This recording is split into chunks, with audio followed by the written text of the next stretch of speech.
Hey, how's it going guys? Captain Kuba here, and boy, it's been a crazy week. A couple days ago we had the CG trailer, as well as the announcement for the collector's edition. And yesterday the pre-orders went live, and that was an interesting experience to say the least. But I managed to get a collector's edition as well as a Jotnar edition, meaning that close to the release of the game I might be doing a collector's edition giveaway. So hey, if you want a collector's edition, maybe subscribe to the channel for more information later on? But that's not what I'm here to talk about.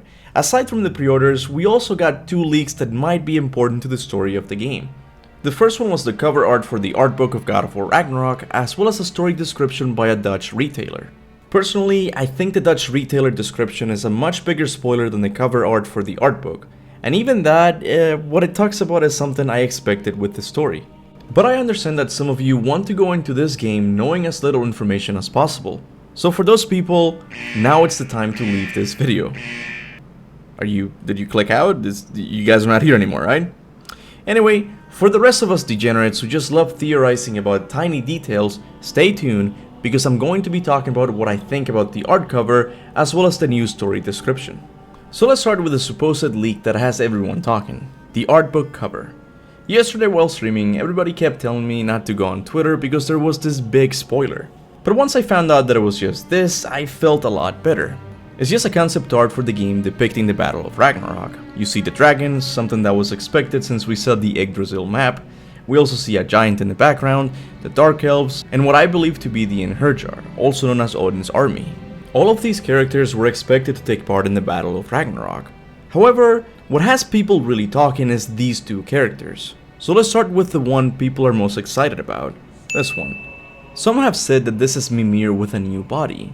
This is a theory that has been going around since God of War 2018 came out, and it's only because of this moment in the game.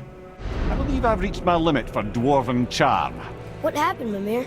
They took an uncomfortable number of measurements and then proceeded to bicker about the weather.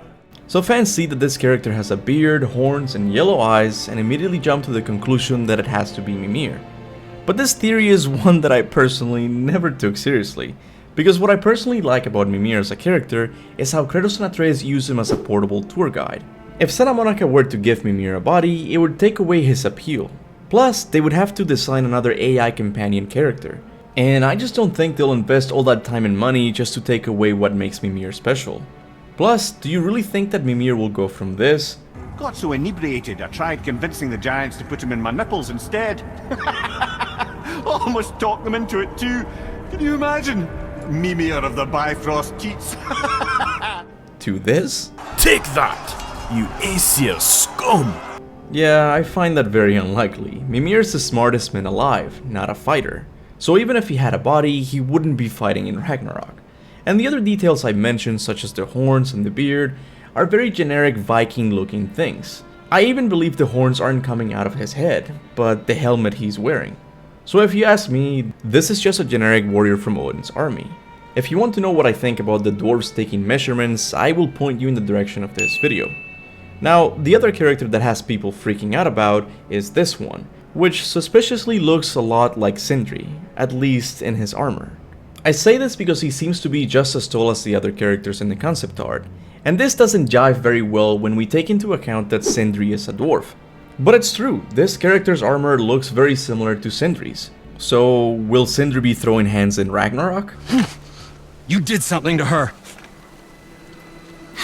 Given what we know about Sindri, I would have to say no. But I've always liked the idea of Thor or some Aesir god killing Brock, which in turn leads Sindri into getting his hands dirty for once. But I don't think this concept art is proof of that. To me, it's just that, concept art. The other quote-unquote leak is a little bit more important in my opinion. It's a story description for God of War Ragnarök found in the Dutch retailer bol.com. Most of it is just generic story stuff that once again we all knew about, but there is a very interesting description of Atreus. This is what it says. Atreus tries to unravel the clues his mother has left behind and wants to know what his role will be in the coming war. Kratos struggles with Atreus' attempts to find out who he is. He knows that his son will be even more attracted to the vengeful Aesir. When that happens, his own gory mistakes from the past are increasingly likely to be repeated. The first thing I found interesting about this description was this idea of Atreus unraveling clues his mother left him. This makes me think that the object he's seen holding in the first trailer was left by Faye herself. and maybe the story will focus on unraveling mysteries left by Faye. In the first game we were following Tyr's steps, but maybe in God of War Ragnarok we'll be following Faye's steps instead, the other crafty character in the God of War universe. But this detail pales in comparison to the other one. He knows that his son will be even more attracted to the vengeful Aesir. When that happens, his own gory mistakes from the past are increasingly likely to be repeated. Could this be teasing Atreus joining the Aesir gods for at least some time? Could this game give us the rise of Loki, god of mischief? I don't think so. From the vinyl record, it seems that this game is going to have a happy-ish ending with Atreus and Angrboda running to Jotunheim.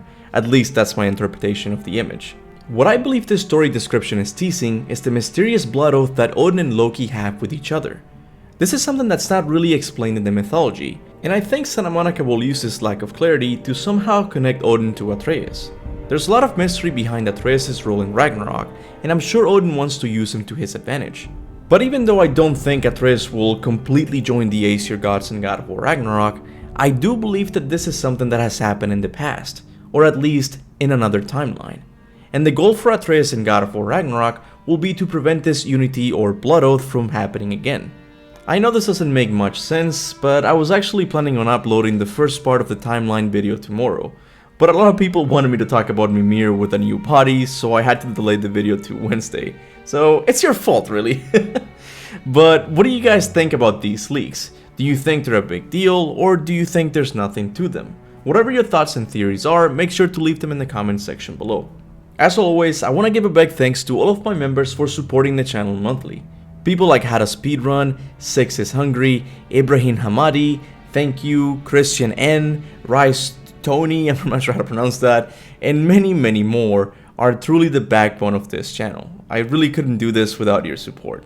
I would also like to thank everyone who likes and shares my videos. I know it doesn't seem like much, but trust me, it really does help.